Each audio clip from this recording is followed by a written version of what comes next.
Extended weekend for some folks with the Martin Luther King holiday this Monday. But the date is more than just a day off from work. It's time to honor the man who led the fight against racial discrimination through nonviolent activism. NOLA Now reporter Shan Bailey takes us inside the Louisiana Civil Rights Museum and learns about the important role our state played in the movement.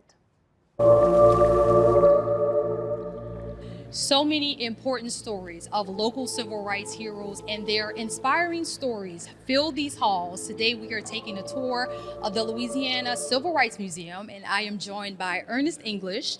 And you were behind bringing a lot of these incredible stories to life, right?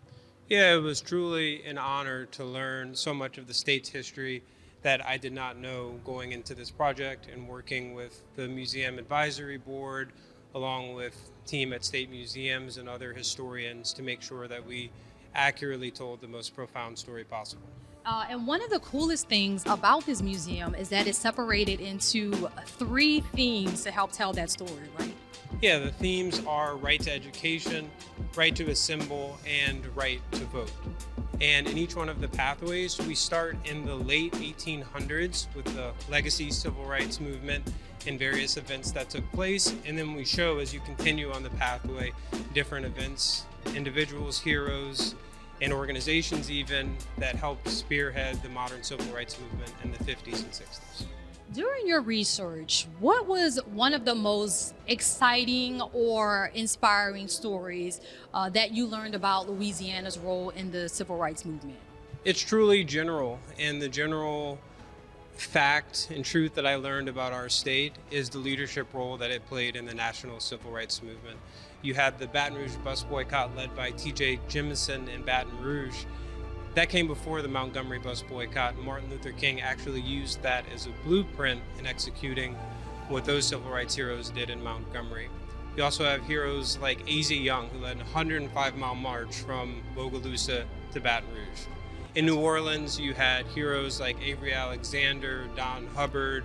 You had Leona Tate, who was one of the 3 who integrated McDonough 3. And in the museum, you're able to see archival videos, other videos narrated by Wendell Pierce and Lynn Whitfield that really give you a deep dive into the various events that took place. One of the most exciting features here in this museum is something that you guys call the Dream Cube, right? Tell me a little bit about that, and what is that experience like for people who visit the museum? That experience is so important from a historical storytelling standpoint. In the Dream Cube, we feature the 105-mile march from Bogalusa to Baton Rouge, and then the 4 little girls who desegregated the schools in New Orleans. And what you will experience in the Dream Cube are different perspectives of individuals who are present at those events. And I think that is just so important, that you're seeing history through different viewpoints in order to most accurately understand how it affected various groups of people.